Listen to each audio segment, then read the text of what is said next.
Gente, eu estou aqui hoje porque eu tenho um furo de reportagem. Vocês já devem ter ouvido falar na escritora Marina Colasanti, certo?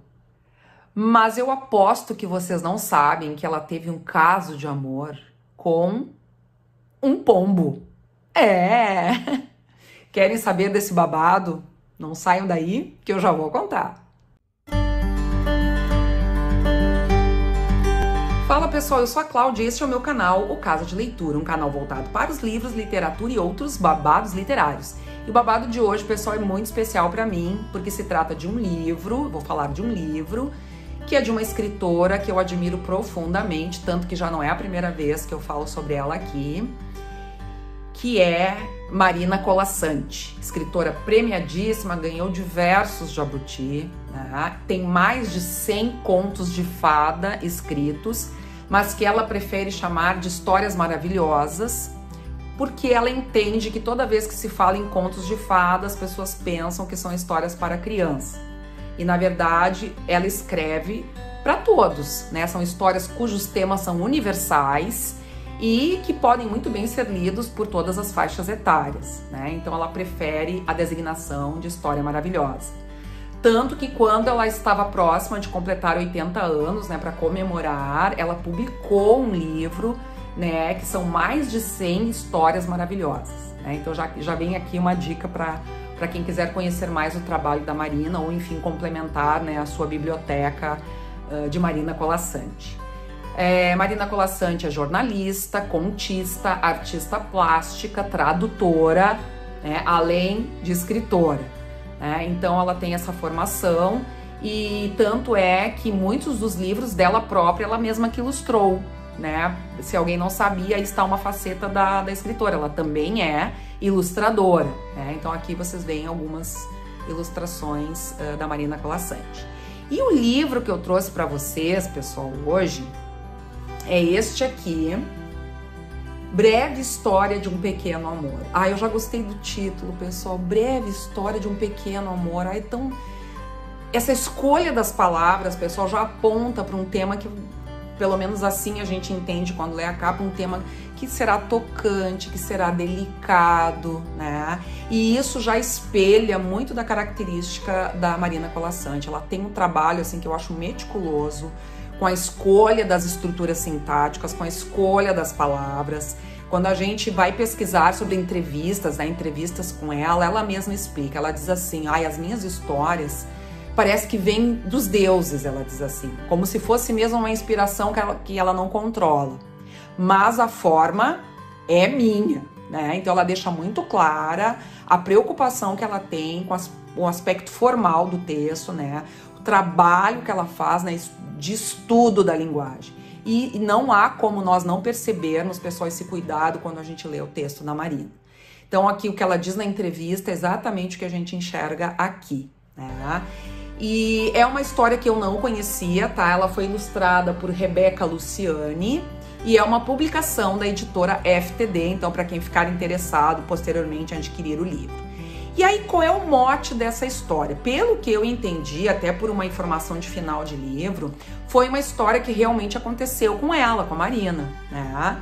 Então, o que aconteceu? Num dado momento, na casa dela, houve uma infiltração no telhado, né? E aí o reboco começou a formar bolhas, né? Quando tá inchado, né? Com umidade é o que acaba acontecendo. E aí, ela e o marido chamaram, então, algumas pessoas para examinar lá o telhado e eis que, quando eles retiram as telhas, descobrem que embaixo estava um ninho ali com uma pomba, uma mamãe pomba, e embaixo 2 filhotinhos. Quando ela viu os humanos, né, a pomba mãe se assustou e fugiu, ficou pousada do outro lado, assim, de olho, mas ficou longe.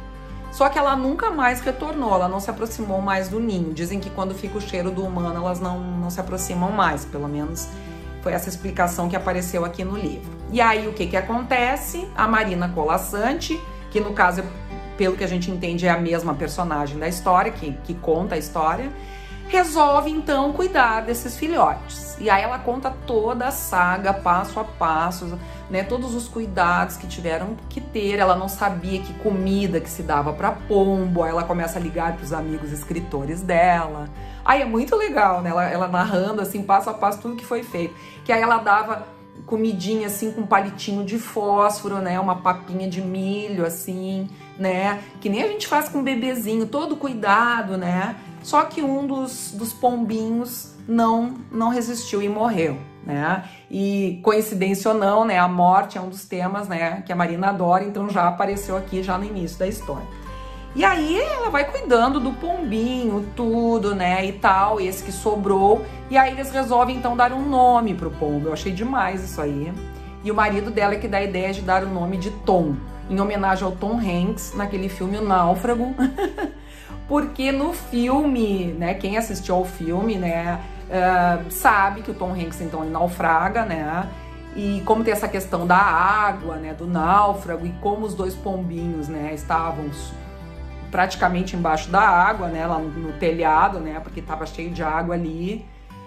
Então ele é um sobrevivente de um naufrágio, digamos assim. Então foi homenagem ao Tom Hanks, então ficou o Tom.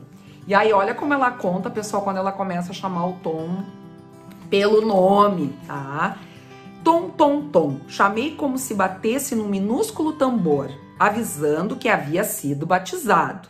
E ele sacudiu as asinhas desplumadas. Era fome, mas preferi crer que fosse contentamento. Para celebrar, fui buscar papa de fubá, que era o que ela dava para ele, tá? E assim, então, começa, né, essa relação da autora com o pombinho, vai se estreitando cada vez mais. Até que um dia uma amiga convida a Marina Colasanti, né, para passar um fim de semana na casa dela, tipo num campo, assim. E ela e o marido vão e levam o Tom junto, Deus o livre. Ela não podia deixar o Tom sozinho, bebezinho, ele ia morrer. Olha a preocupação dela. E aí ela chega na casa da amiga, e aí olha o que um dos amigos, que depois chega lá também para visitá-los, diz. Você vai ter um problema, dizendo para Marina, né? Parecia mais contente pela sua capacidade de previsão do que compadecido pelo meu futuro. Fez uma pausa, aumentando minha expectativa, e completou. Você foi a primeira pessoa que cuidou dele, praticamente ao nascer. Pode-se dizer que você foi a primeira pessoa que ele viu. Está crente que você é a mãe dele, falando do Tom, né? Nova pausa para aumentar o efeito da declaração. Quando crescer, vai andar atrás de você o tempo todo. Quase me ofendi, como crente, porque ele tinha dito, né, que o passarinho, né, está crente que você é a mãe dele, e ela, como crente? Quem cuida dele sou eu, pensei. Quem dá comida a ele sou eu, quem ama ele sou eu sou a mãe dele. Pensei, mas não disse. Então vocês vejam que ela assume um papel de mãe mesmo, é visceral. Né? Daí depois tem outro episódio que ela está com o Tom e alguém vê o Tom e diz assim, ele tá doentinho, né? E ela, como assim doentinho? Tudo ela pensando, né? Ele está ótimo, tá bem saudável, né? Parece a mãe quando alguém fala alguma coisa do filho, já fica furiosa, né? A gente sai que nem uma tigra, né, para defender os filhos, né? E ela mostra isso perfeitamente, pessoal, com a descrição. Vou mostrar uma ilustração aqui, pessoal, olha que coisa mais linda. Aqui o Tom já tá bem grandão, ó, tá? E aí, o que acontece? O Tom não sabe voar, né? Porque normalmente quem ensina a voar é a mãe, né? Como é que a Marina Colasanti ensinar o Tom a voar? Essa parte é engraçadíssima, né? Aí no fim eles têm uma casa de campo, eles vão para essa casa e o marido da Marina Colasanti então tenta fazer com que o Tom voe, jogando ele um pouquinho para cima, assim. E olha que de tanto fazer ele acabou aprendendo. E aí ele começa a voar, né? E aí começa a voar dentro de casa e tal, daqui a pouco ele já vai pra sacada, né? E eis que um belo dia o Tom chega em casa com uma companheirinha, com uma pombinha. E aí vocês escutem, pessoal, como a Marina Colasanti descreve, né, a maneira como ela se sente diante dessa pombinha. Digo francamente, não gostei nada dela. Era pequena, magra, fosca, com estranhas manchinhas brancas. as penas arrepiadas e ralas. Tentei ser justa, mas qualquer um podia ver que aquela não era a namorada digna do meu tom, que se havia tornado um belo pombo cinzento, de peito farto, iluminado por vivos reflexos arroxeados. Mas ela tava com muitos ciúmes, né, gente? Então, assim, é muito legal, né, a gente perceber como ela estabelece essa relação com o pombo, né, que mais parece uma relação de mãe com filho, né, filho humano. Bom, e aí, a partir disso eu não vou contar pra vocês o final. Não, o que será que o Tom vai fazer? Será que ele vai ficar com essa pombinha? Será que ele vai embora? Né? Como é que fica isso aí?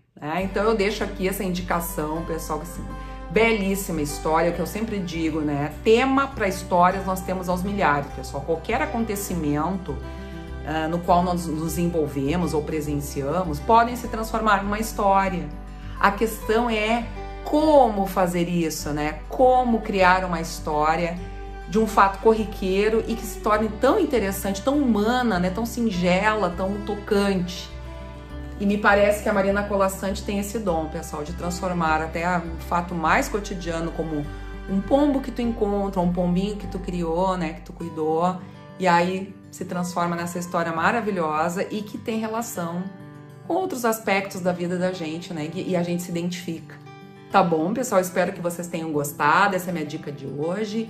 Breve História de um Pequeno Amor, de Marina Colasanti. Basta abrir um livro e se entregar à imaginação.